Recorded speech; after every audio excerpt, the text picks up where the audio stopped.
You look like you could use a drink. So could I. So, I'm gonna taste something that I've tasted before.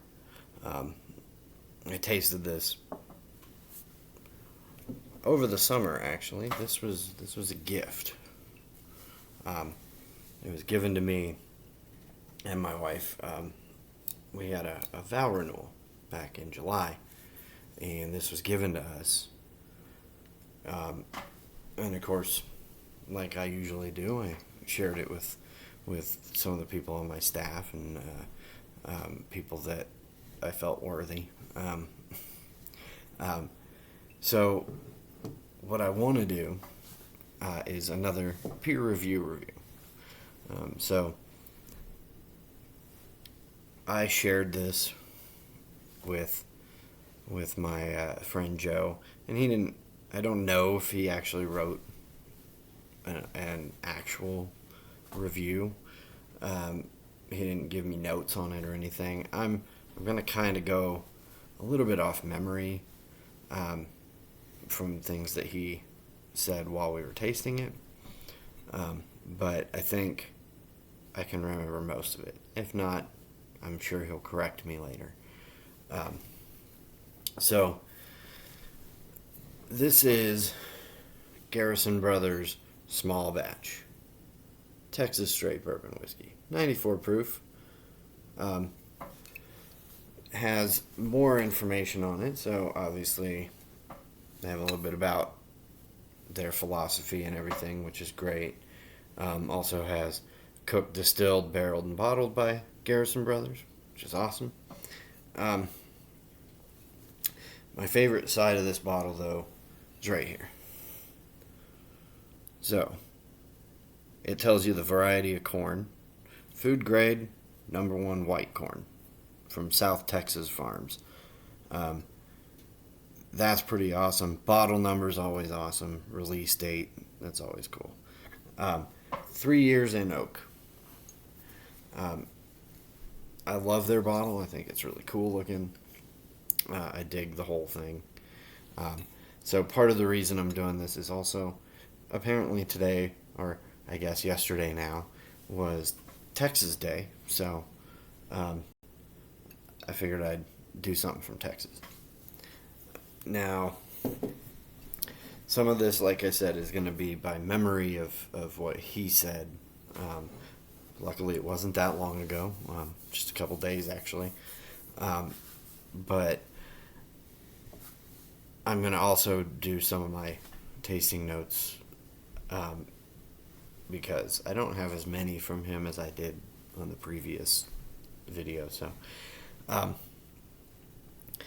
let's start with a few little things like how old is it? 3 years. This light's not perfect, I won't lie to you, but it is a good dark amber, on its way to brick, but I definitely would put dark amber for sure. It is about an $85 to $90 bottle, at least where I've been able to find this particular bottle.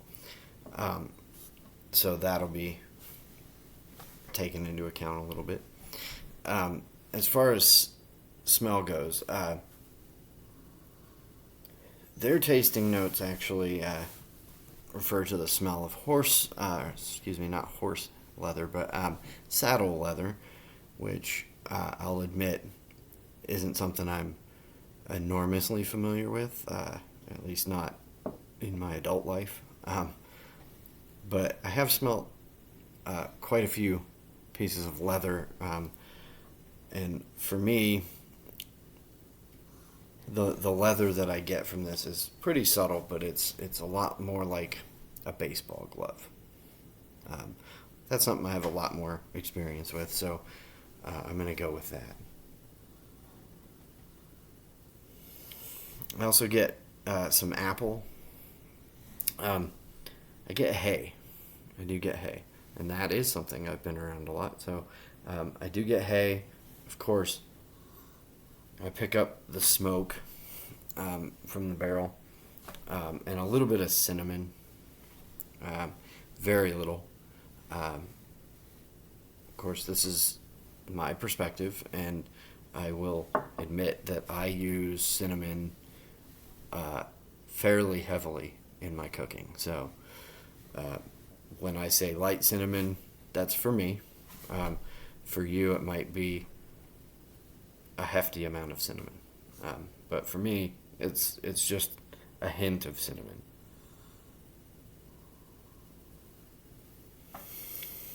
And I will say that both Joe and I got a slight hint of like kerosene, which can be an indicator of a column still, which I will also admit I haven't been to visit Garrison Brothers, so I don't know what their still setup is, but I get definite kerosene column still kind of nose to it. But I also get a pretty starchy, kind of heavy background from the white corn. White corn does work a little bit different than yellow corn. Yellow corn's in the mash is a little bit looser, and white corn has more starch in it, so it thickens pretty quickly. I have run by hand batches of just white corn, and I will gladly say that it wasn't my favorite batch to run because it thickened so much. And stirring by hand, you're going to get a workout. So I don't love working white corn by itself, but it is really good. White corn is really good when you use it as the base. It gives more depth, a little more complexity. This is definitely that.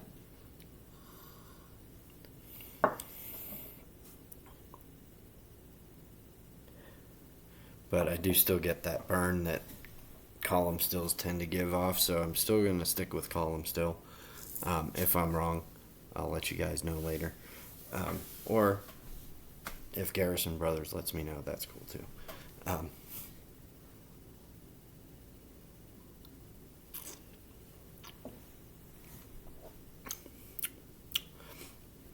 On the tongue, I still get I get a burn that travels most of the way back across my tongue. That's also an indicator usually of a column still. The fewer times it's been processed through a still, the further forward the initial burn stops. Right? So the tip of your tongue burns, and then you taste everything. It's a good sign that it's a pot still. This travels at least halfway across my tongue on that initial sip. So I'm still pretty solid on the column still, but it is possible that it's a hybrid still.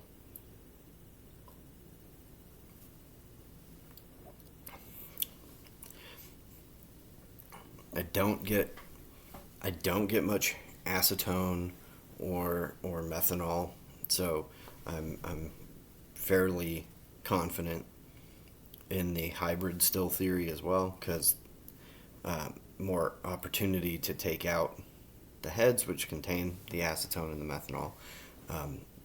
I feel pretty good about what I'm drinking. It's not necessarily going to give me a headache tomorrow, which is generally caused by the heads. So I'm pretty happy about that. I do get underripe apple. I know their tasting notes from the website give Golden Delicious is the apple specifically that they go for.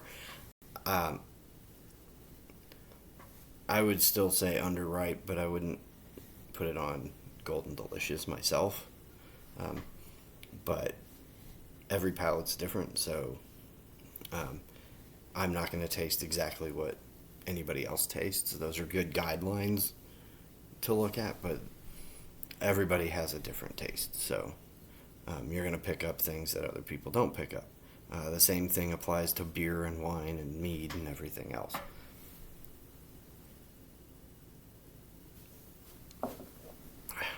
I do sort of get a Jolly Rancher sweetness. Not like a specific flavor, but when you eat a Jolly Rancher, the sweetness that comes along with the flavor, it's kind of like that candied but not specific sweetness. I do get vanilla. Both Joe and their tasting notes, they do say, they mention baking spices and things like that. The one I really get is nutmeg. I don't get others too much. I get a lot of nutmeg kind of on the backside. But once again, my palate, not theirs. There's a slight citrus note. And I get an espresso bean. And I don't mean like you ordered an espresso. I mean, you chew on an espresso bean. There's a kind of bitterness on the back. And I get that.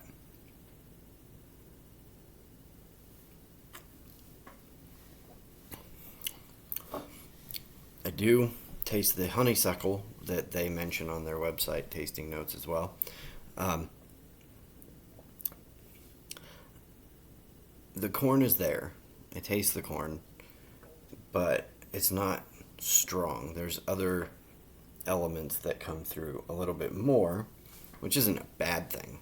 This is very good. Is it perfect? Probably not.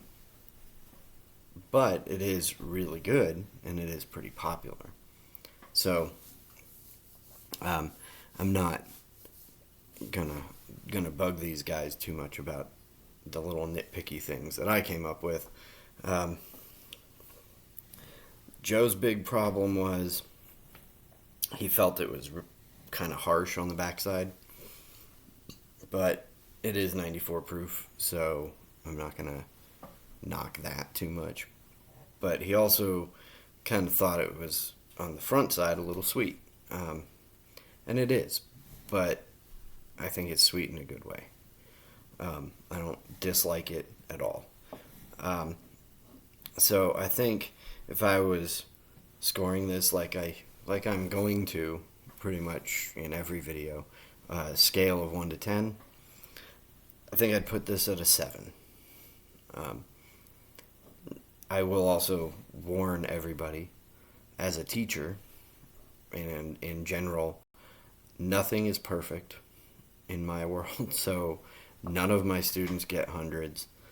The highest score you can get in my class, in any of my classes, is a 99. So I will never go all the way to 10, probably, unless something is phenomenal. Unless there's absolutely nothing wrong with it and it's perfect all the way around, I'm probably not going to a 10. I'm going to give this a 7 because everything that I taste and smell, I enjoy. Also, because it's pretty well balanced. All those things are there, but none really overtake the whole experience. So it's all there, but it's not leaning in any one direction completely. So it is pretty well balanced. And pretty smooth for something that's 94 proof. We'll get into barrel proof stuff at some point, and we'll talk about how smooth barrel proof can be or not. But this for 94 proof, pretty smooth. I do enjoy it. I like it quite a bit. As for price and price value, if I was scoring that out of 10, it would, a 7 at $85 to $90 a bottle, that's gonna that's going to hit me around a 6 out of 10 for value. But it is pretty good. And if I'm not worried about that cost, I would definitely go for this again. Like I said, it was a gift, not a gift that I'm upset about. So, that being said, I will close out this video and this tasting. But if you have any desire to learn more about Garrison Brothers or go visit them or anything, I'll put the website in the description, and I will see you next time. Cheers.